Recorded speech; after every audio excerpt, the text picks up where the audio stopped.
I got a couple of really good aha moments. One was the triage, right? Okay. Realizing that triage could be the key to a lot of our flow. And the other one was the simulation, the cross team we did yesterday, the token.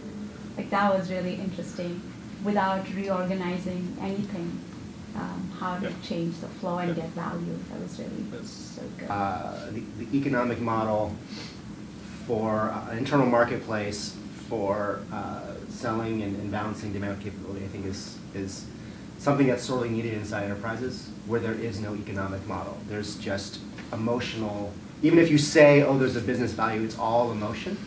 And so getting us closer to a place where we can actually have somewhat business decisions on where we spend our finite capability is just, to me, amazing. So what you've done with that, I think I'm really excited to see the next evolution of that. So when we met last, you were evolving the upstream. We didn't really know what it looked like. I think even then, it's not anything like we thought we were going to see, and I think we're really excited that you're pushing it to the edge because you have to be there. We're in the weeds, right? In fact, many times the fact that you're pushing it ahead means that we need to keep pushing even harder ahead where we are to make the impact we're making with the organizations much more meaningful than just settling on, oh, we're just really happy everyone now understands what upstream is a thing. Sort of where our low bar was, like you have to understand upstream is a thing, and now we're actually connecting.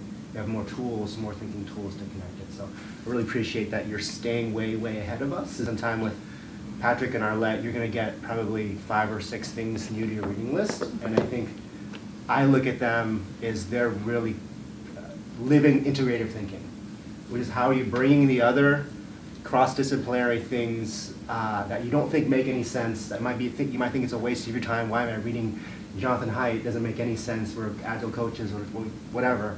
But it's starting to click with us, which is we need to do more integrative thinking in our own practices so we can help you fill those gaps. So my big aha moment was Patrick covering the, for uncertainty, you need lots of options. And I didn't see that until we went through it. So this is, again, experiential learning is so powerful, even when you facilitate, and we have a chance to facilitate, some of these simulations. But again, this is light years ahead of what we're doing. The other thing I think that doesn't even need to be said, but I want to say it, is the expert facilitation by Patrick is always amazing. We try to pay as much attention as we can to the way Patrick does it, but of course nobody can be Patrick. But just his way of asking questions after certain points of aha moments, if you will, really drives the point home.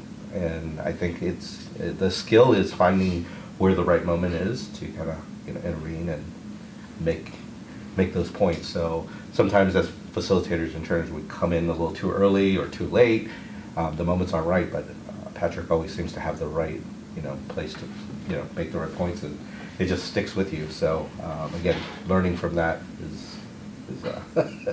is a great thing to see. So every time I get to see you guys come, it's fantastic, and much appreciated.